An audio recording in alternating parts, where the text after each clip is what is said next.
Hello everyone, this is Anne, the little French in Big Texas. Welcome to my channel. So I've seen quite a few headlines on YouTube, big channels actually, like France is leaving the EU and joining the BRICS. And I mean, I've seen once, twice, three times, like, come on.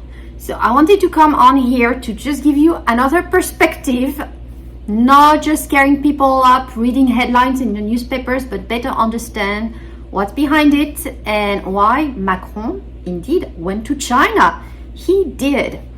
First of all, they're all late because that was a week ago. So he's already been back and so on.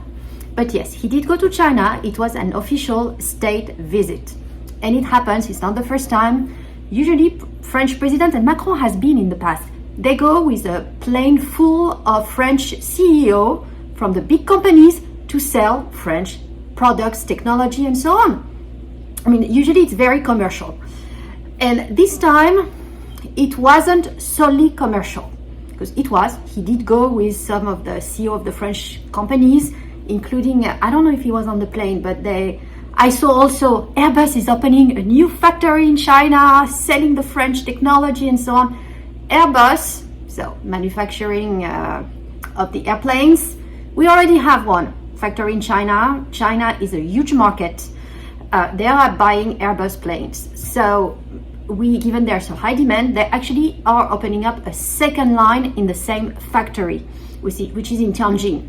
So, but yes, they probably sold more planes during that trip, I'm sure. But that was not the sole purpose. The main purpose was to really discuss the war in Ukraine. Well, official purpose, right? So, war in Ukraine, and try to get China to act a bit as an in-between and intervene, meet with Zelensky, and, just play to calm things down and put people at the table. And so when people say, well, France is leaving the European Union, going to the BRICS. Well, two things you also have to know. Macron is pro-Europe. He's been elected, it's his second term. The first term, he ran like a pro-European. And I still remember his first speech the night he won. I mean, he was standing in the dark, close to the Louvre Museum, and he had two flags behind him, not just the French flag. He also had the EU flag, which was a big thing, because he very often is just Europe. But no, he's a pro-European. And to go to that state visit in China, which, by the way, is usually state visits, they don't happen like this from one day to another. They're organized way in advance, probably before even people marching on the streets and so on. He did invite, guess who went with him? The president of the European Commission. So when we say we're leaving the EU, he went with the EU. Actually, I think they traveled two different planes, and her name is Ursula von der Leyen. She's German. I have a hard time pronouncing the full long name, but let's call her Ursula. She apparently had taken some tough stands with China a few weeks before, so she did not get a warm welcome by the Chinese. So Macron, he arrived, the official French plane, like the Air Force One of France, I'm not even sure how we call it. So he had the red carpet and everything. She did not. So it was a bit of a different treatment here between the two, but they ended up sitting at the same table in Beijing, discussing the war in Ukraine, among other topics, because Ursula also had economy in mind, going to China. Just because we are not even on the import-export balance here. We import a lot more product from China than we are exporting to China in general in the EU. So that was also on her agenda, as well as Macron. So it's very commercial, these visits. Does it mean France is leaving the EU and we're joining the BRICS? No, it doesn't. And when I read that, it's even more, you have to understand not just the big headlines, you have to take it back into history. Where is the EU coming from? Before even it was called the EU. It started after World War II, that far back, and France is one of the founding members of the EU. It all started way back with France and Germany being the main countries. There was agreement in Brussels on coal and steel. it was right after World War II. You had France, Germany, Belgium, Netherlands, Luxembourg, all in that area. And then Italy joined, but I think it was in 1956 or 58, Italy joined with the Treaty of Rome. But before that, it was really, and it still is, France and Germany. They are the pillars of the European Union. Will it keep going if France is no longer there? Maybe. It's all going to be on Germany here. But I don't even think it's on the table, on the discussion. I mean, it's my opinion. I don't have a crystal ball. I don't know what's inside Macron's head when he goes to China. That is true.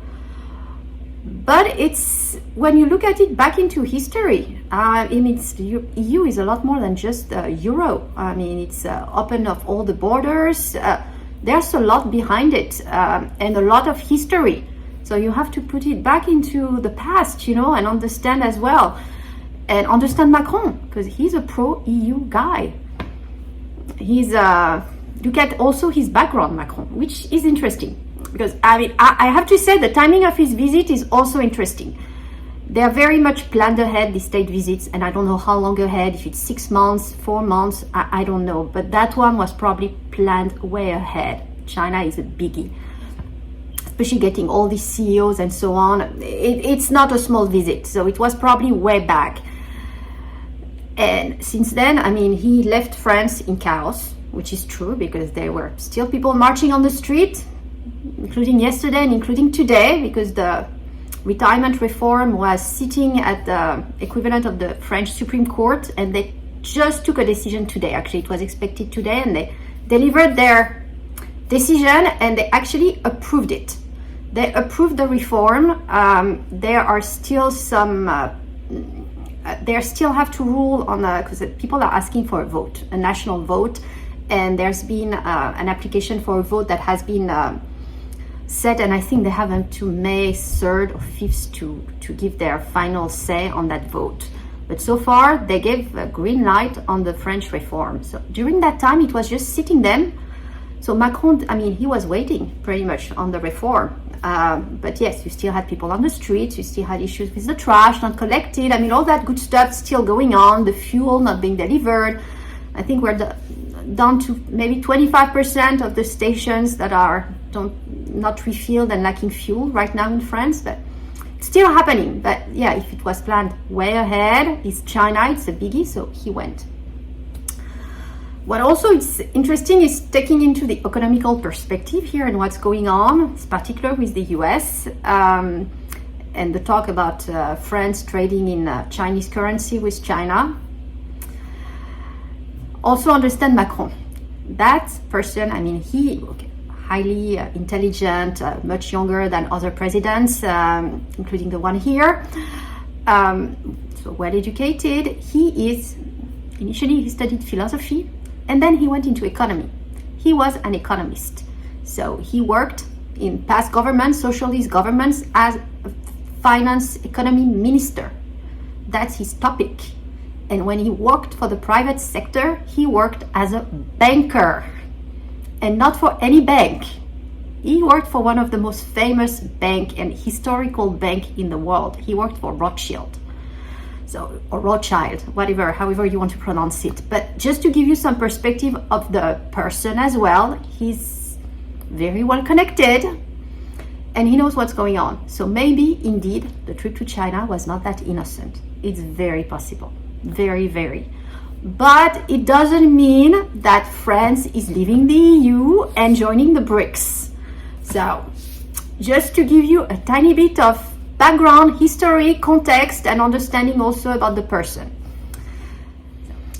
So what was said as well in the French media, because it did not go silent. It's a big visit, it made a headline.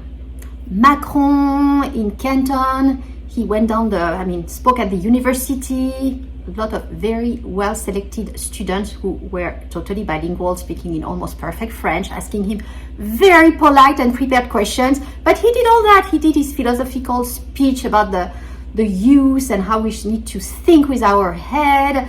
I mean, very good speech. He does very good speeches on that, Macron. But what did the French media say? Because they were not positive about the visit. Most of them said that he was too soft with the Chinese president, much softer than the president of the European Commission, Ursula. So they were actually pretty almost negative towards Macron and his visits, saying that at the end it went okay, but he did not achieve much. Just because he was too soft, and he should not be that soft with a country and a leader that goes against human rights, liberty, and so on. So there, it wasn't what I read was not that good. Saying, well, it's a lot of fire and smoke for not much achieved at the end. So besides being nice and having the tea ceremony and dinner and so on, so all these they did, they had a good time, but what did they achieve? Okay, probably sold a few planes and so on for the French industry, good. But aside from that, what's happening with Ukraine? Is President Xi gonna change anything in the way he's ending Russia and Zelensky? I doubt it.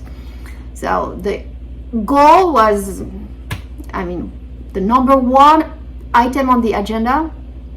What's the next step? We don't see anything happening from that visit.